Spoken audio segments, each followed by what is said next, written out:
Ito guys, magko-connect na po yan.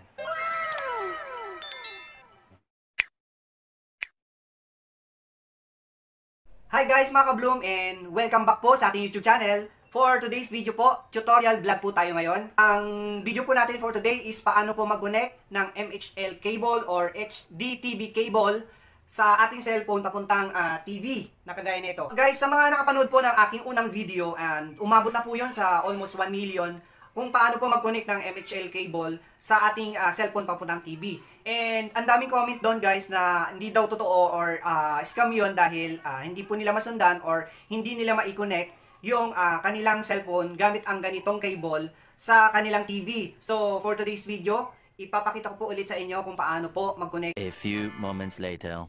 So yun guys, without further explanation, gawin na po natin. Sa likod na tayo ng ating TV and i-connect na natin yung MHL. Siyempre ang una yung HDMI. Kailangan ho nakasalpak to ng maigi para ma-detect po nung TV yung itong kinonect natin. Kasi kung hindi nakasalpak ng mabuti, no signal po yan. Tapos yung USB, pwede po nating i-connect dito sa USB slot. Yan, USB slot. Or kung ayaw nyo dyan, gamit po tayo ng charger. Yung charger po mismo ng ating cellphone. So, yan. Isalpak lang natin dito. Tapos, i-connect natin sa direct outlet.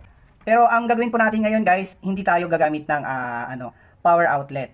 Sa USB po tayo magko-connect. So, okay lang po yun. Ito po yung pinaka-power source din. Parehas lang po yun sa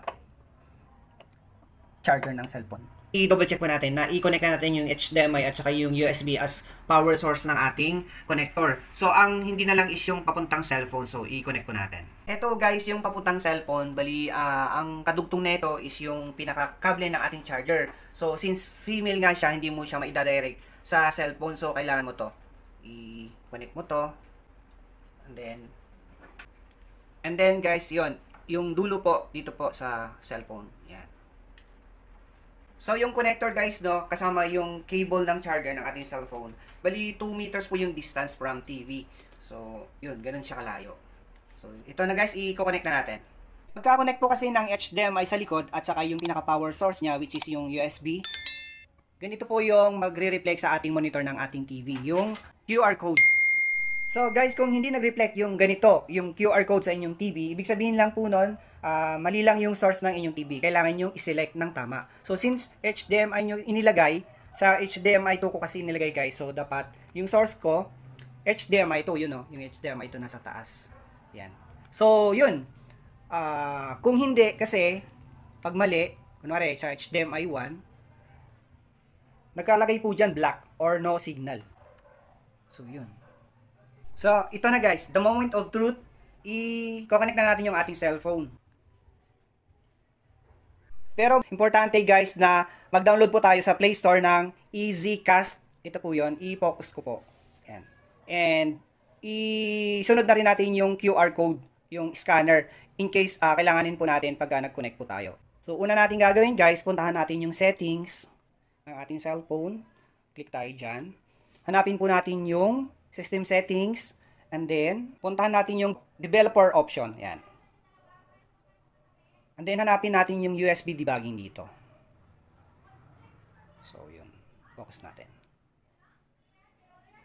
I-okay lang po natin para mag-on.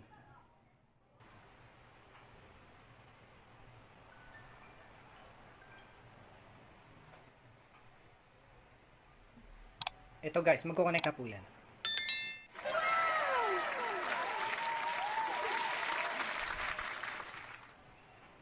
So, ganun lang po. Yan, nakita nyo guys.